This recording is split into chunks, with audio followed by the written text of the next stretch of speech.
Obezite cerrahisinde uygulanan yöntemlerde, mesela bypass'ta biz ne yapıyoruz? Mideyi daha küçük bir hale getiriyoruz. Sonra bağırsakların yönünü değiştirip buraya bağlıyoruz. Tüp iğne dediğimiz veyahut da muz iğne, hani sleeve gastrectomy dediğimizde bir keserekten mideyi bir tüp haline getiriyoruz. Bu banding dediğimiz yani mide kelepçesi, tabi bu çok daha az uygulanmakta şimdi. Bunda ise bir tane kelepçe koyarak bu yöntemin uygulamasını yapıyoruz. Hangi yöntem uygulanırsa uygulansın, iyi şekilde uygulanınca zaten kilo vermesi de iyi şekilde olur. Obezite dünyanın en büyük sorunlarından bir tanesidir ve hayatımızı gün geçtikçe cehennem haline getirmektedir. Neden obeziz? Neden kilomuz artıyor? Neden bu problemin içinde daha derinlere gidiyoruz? İnsanın kendini unutması obezitenin ana sebeplerinden bir tanesi. Her ne kadar fast food dediğimiz yiyecekler, çok kalorik yiyecekler olsa da, hareketsiz bir hayatımız olsa da biz kendimizi unuttuğumuz zaman obezite ortaya çıkıyor. Obezitenin çözümü nasıl? Nasıl bir çözüm üretebiliriz? Nasıl iyi bir şekilde kiloya ulaşabiliriz? Onun için yapılması gereken pek çok şey var. Birinci olarak beynimizi bir resetlememiz gerekiyor. Yani özellikle kararlı olmalıyız ve adımımızı atmamız gerekiyor. İster diyetle olsun, ister yardımcı yöntemlerle olsun, ister ameliyatla olsun, ne olursa olsun hayatımıza değer verip bir adım atmamız gerekiyor. İlk olarak obezite çözümlerinde kilo verebilmek için kararlılık şart. İkincisi iyi bir destek almak lazım. Eğer bir hastalığımız varsa belli tetkikler yapılarak o hastalığın ortaya çıkarılması, ona yönelik tedavilerin yapılması gerekir. Kilomuzu vermek istediğimizde belli bir diyet programına dahil oluruz.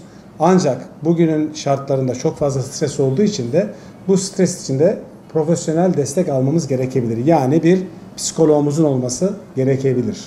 Yani iyi bir diyetisyen, iyi bir psikolog ve size hareket ettiren birisi. Bu üçüden bir tanesi eksikse kilo vermeniz durur. Ve herkese uygulanan diyet programı herkes için iyi değildir. Kişiye özel bir diyet programı olması gerekir. Bu özellikle obezitenin ameliyatsız yöntemlerinden bir tanesidir. İkinci olarak ameliyatsız ancak belli uygulamalar vardır. Bu da mesela en önemli kullanılan şeylerden bir tanesi belli balonlar vardır. Bu balonlarda obezitede kilo vermemizi sağlar. Ancak bunlarda belli kriterler vardır. Bu kriterlere uygunsanız bunlar uygulanabilir. Botoks dediğimiz yönteme geldiği zaman etkinliği her zaman tartışmalı olduğundan dolayı uygulanabilir, uygulanmayabilir ancak etkinliği çok kısıtlıdır.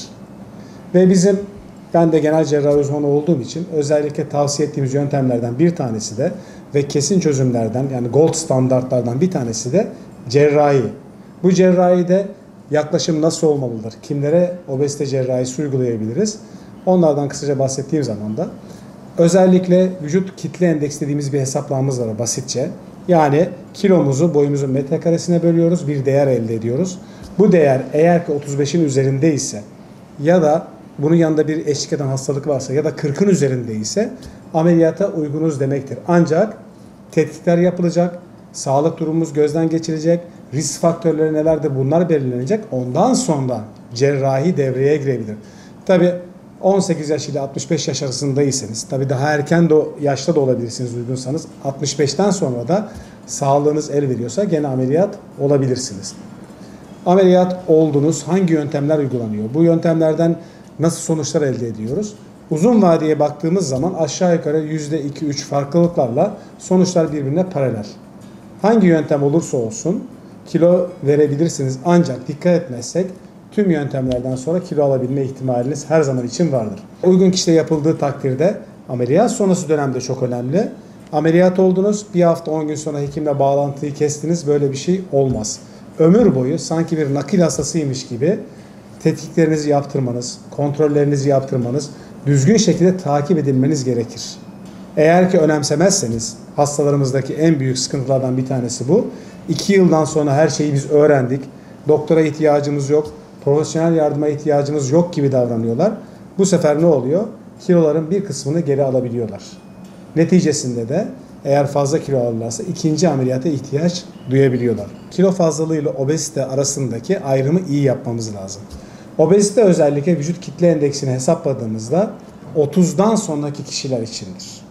Eğer ki vücut kitle endeksini hesapladığımızda 25 ile 30 arasında ise kilo fazlalığı vardır. Tabi tam objektif bir ölçüm yapmak istiyorsak vücuttaki yağ oranının ölçülmesi gerekir. 30'dan sonra obezite başlar. Vücut kitle endeksi 30 ile 35 arasında ise birinci derecede, 35 ile 40 arasında ise ikinci derece, 40'tan sonra ise bu morbid obez dediğimiz, yani belli hastalıkların eşlik ettiği obezite grubu vardır.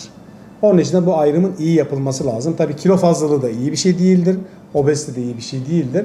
Mutlaka kilo fazlalıklarından kurtulmamız gerekir. Obezite annenin karnındayken başlar. İnsanların yanıldığı nokta bu.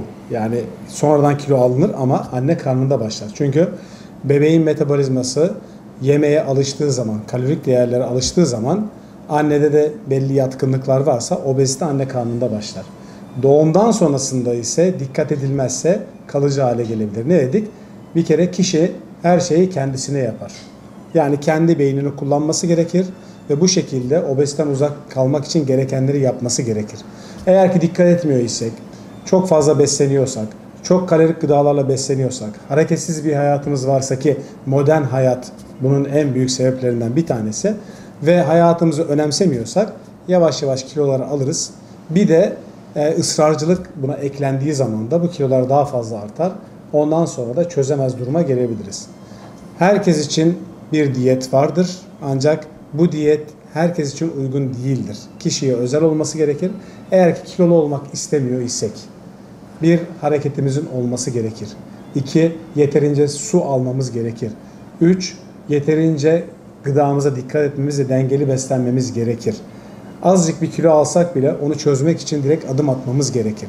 Yani bebekken anne karnında başlar. Bebeklikte bu obezite daha ilerlemeye başlar. Sonrasında da kişi yeme alışkanlıklarını iyice bozduğu zaman, hareketsiz olduğu zaman da bu obezite kalıcı bir duruma gelir. Ondan dolayı da obez olmak istemiyorsak hayatımızı bir denge içinde tutmamız gerekir.